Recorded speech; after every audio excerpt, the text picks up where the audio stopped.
Over the last few years, games in the rhythmic runner genre have been pretty plentiful, taking your button presses and kind of syncing it to go along with the music that's playing in the background of the levels you're running through. And there's a brand new one based on nerdcore rapper MC Lars. But is this game able to keep the rhythm, or is this one beat that just ends up getting off track?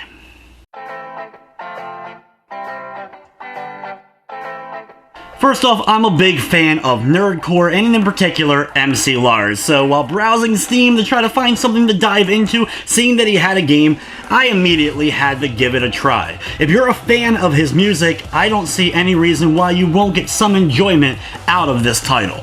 The game features 3 worlds with 4 tracks each, all that have a kind of theme to them to kind of bring that world together.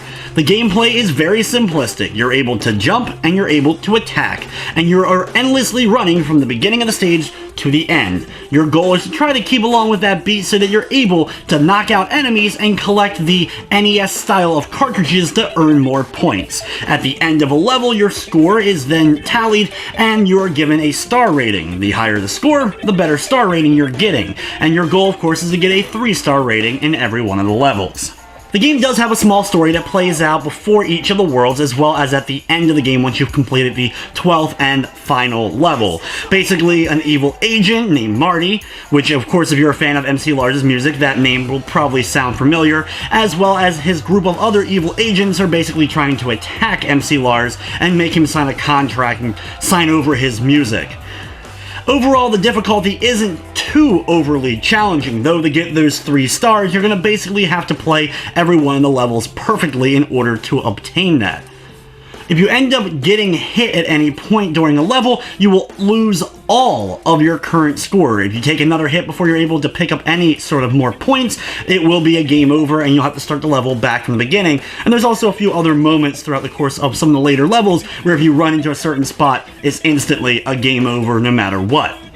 While large portions of the level will just have you jumping and attacking, when you make it to the hook of each one of the songs, you then fly up into the air, and the jump button now controls your altitude as you move up and down, and you can keep changing the altitude at will in order to keep collecting the NES-style cartridges, as well as be able to get in line so you can take out an enemy or quickly dodge out of the way of others.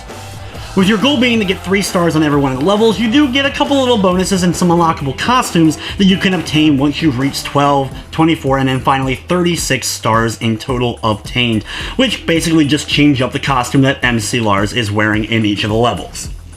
While there's only the 12 musical tracks for you to play through, 13 if you include the one for the tutorial level, there's a few favorites of mine in here like Zombie T-Rex, Flow Like Poe, Guitar Hero Hero, and then of course Signing Emo and Signing Dubstep Its Sequel, which perfectly goes along with the theme of the game. I wish there were a few more tracks, of course, maybe a couple more worlds even, and maybe some of my other favorites like the Ballad of Hans Moleman, though I could understand Simpsons, of course, maybe that's why that wasn't thrown in there, or even having Hipster Mom, which is another personal favorite of mine.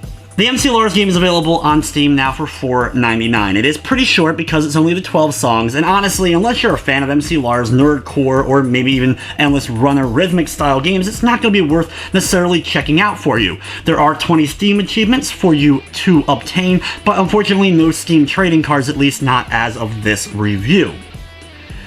Overall, I love MC Lars and nerdcore music, so this was a nice little kind of surprise distraction that I didn't even know was being released, and it's a nice little fun little change of pace between major game releases. So I may be a bit biased with my overall score because I do like the theme of everything, but I'm going to be giving it a 7 out of 10. But anyway guys, that's going to wrap up this review. I'd like to thank you for watching, and of course I hope you enjoyed.